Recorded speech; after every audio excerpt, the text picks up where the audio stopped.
All right, and now it is time, as usual, on the Monday episode to get into my new and updated top 10 Major League Baseball power rankings. We're going to start, as usual, at number 10. And to be honest, we're never not going to start with number 10. But at number 10, I have the Toronto Blue Jays, who have bumped down this list a little bit now.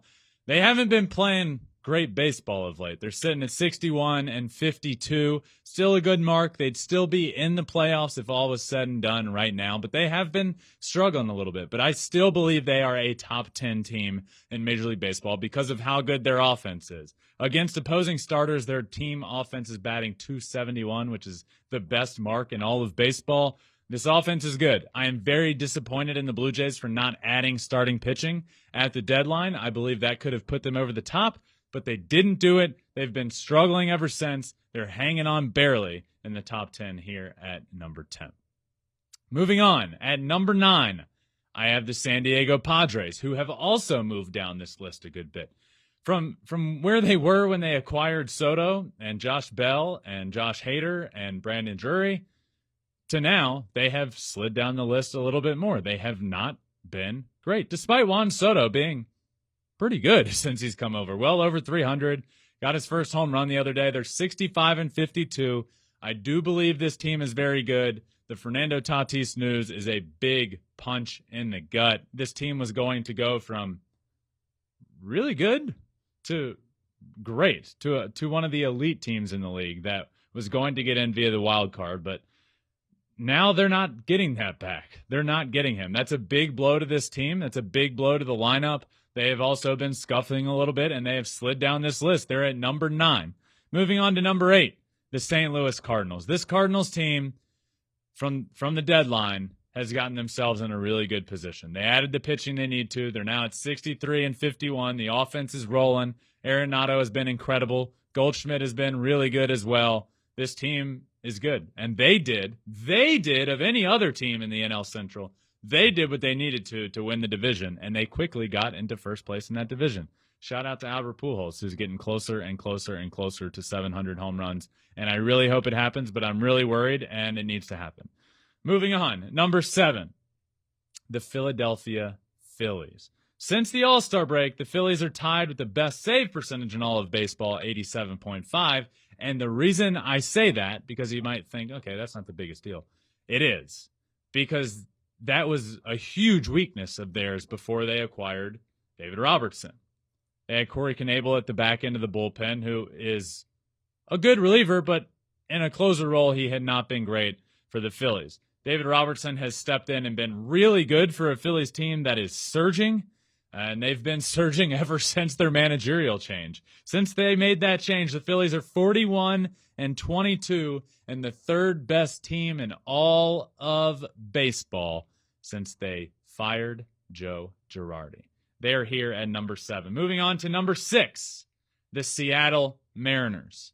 The Mariners are 27 and 14 in one-run games this year. That is good for best in all of baseball. Look, this is high for the Mariners. This has been higher than they have been all year long. Count me in as a believer in this team.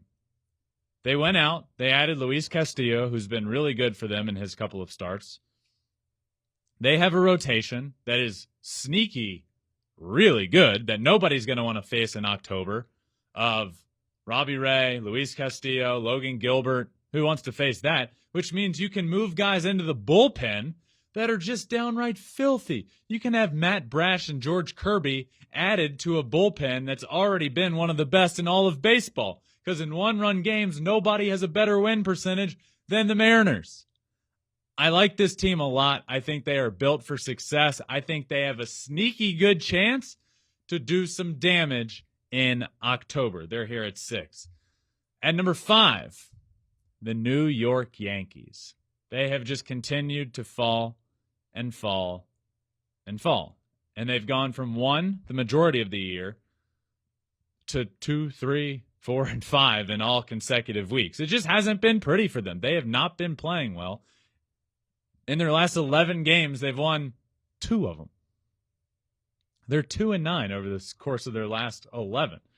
That's just really bad. This team that was doing so well on both sides of the ball, offensively and pitching, and they do have a good defense.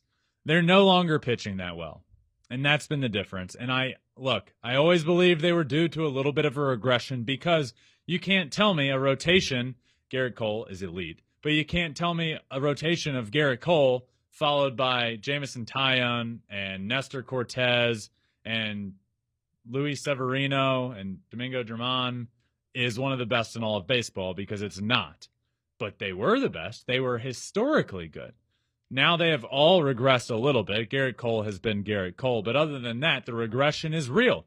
And that's why we're seeing a Yankees team that has really been struggling. They are a worse team than they were playing at the start of the year, and they are a better team than they are playing right now, and I have them at number 5. Moving on to number 4, the Atlanta Braves.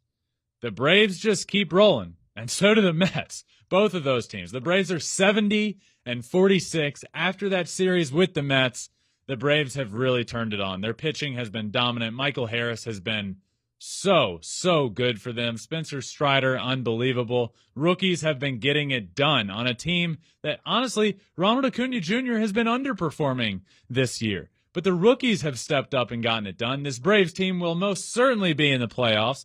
Will it be because they won the NL East? Probably not. But they will certainly be in the playoffs and will do some absolute damage when they are there. Moving on, number 3 on my list this week, I have the New York Mets.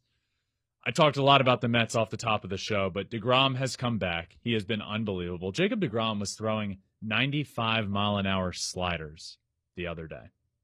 95-mile-an-hour sliders that are moving like a Frisbee. I was watching that game. I was watching him pitch. I was watching the Mets, and I just thought to myself, when he's on the mound, there's nobody even remotely on the same playing field as Jacob DeGrom. Stuff-wise, certainly. Numbers-wise, there's certainly pitchers, and my brother is one of them, having a masterful year. But stuff-wise, there's nobody even close. Jacob DeGrom is out there throwing 102 miles an hour with a wipeout slider that's 94 miles an hour. How is that possible? He is so unbelievably good since he's come back. Him and Scherzer have been absolutely dominant, and I have the Mets here at number 3 because, look, nobody wants to face them come October. That's how good they are. Moving on, number 2, the best team in the American League, and for the first time in a while, the team with the best record in the American League, and that is the Houston Astros. They're doing it all. They're doing it all really well. Their starting pitching is phenomenal. Their bullpen has been the best in baseball the majority of the year. Their offense is top 10 in baseball in most categories. They're the 3rd best defensive team in all of baseball. I don't really see a weakness with this Astros team. That's how good they are. A big blow to them, Michael Brantley being out for the year. He's done. But that just makes the pickup of Trey Mancini even more important. Mancini came in to play the majority of first base, but he's now going to have to play a little bit of left field, and we saw that over the weekend. For the first time, he played left field. So adding him was huge for their depth with Brantley being out, but this team is really complete, and they're the best team in the American League, hands down. And moving on, and number 1 in my power rankings, and certainly the number 1 team in the National League, it's the Los Angeles Dodgers. Listen to this, and listen to this closely. They are 79-34. 79 wins to 34 losses. They just saw on Sunday a 12-game winning streak come to an end, and in that 12-game streak, they won every single game by multiple runs. They're not just winning, they're blowing teams out. That is a credit to their offense and how good they are. Shout out to Joey Gallo for being able to grow a beard again and turning the Dodgers into a fantastic baseball team. I don't want to say he's back to being Joey Gallo because I don't think he is. I don't think that's the player we're going to see this year. But the curse of Joey Gallo for the Yankees appears to be a real thing. So the Dodgers have gotten him and have only lost one time since they acquired him. The Dodgers are really, really good. They have the best record in baseball. They have the best offense in baseball. And that's pretty much why, in a nutshell, they are at number one again, back-to-back weeks, as the best team on my top 10 Major League Baseball power ranking. Thanks for watching. If you love flipping bats, swinging 3-0, or just talking ball, join us. Call us at 213-537-9339 with your questions. We have a weekly guest, and we have a lot of fun, so hit that subscribe button.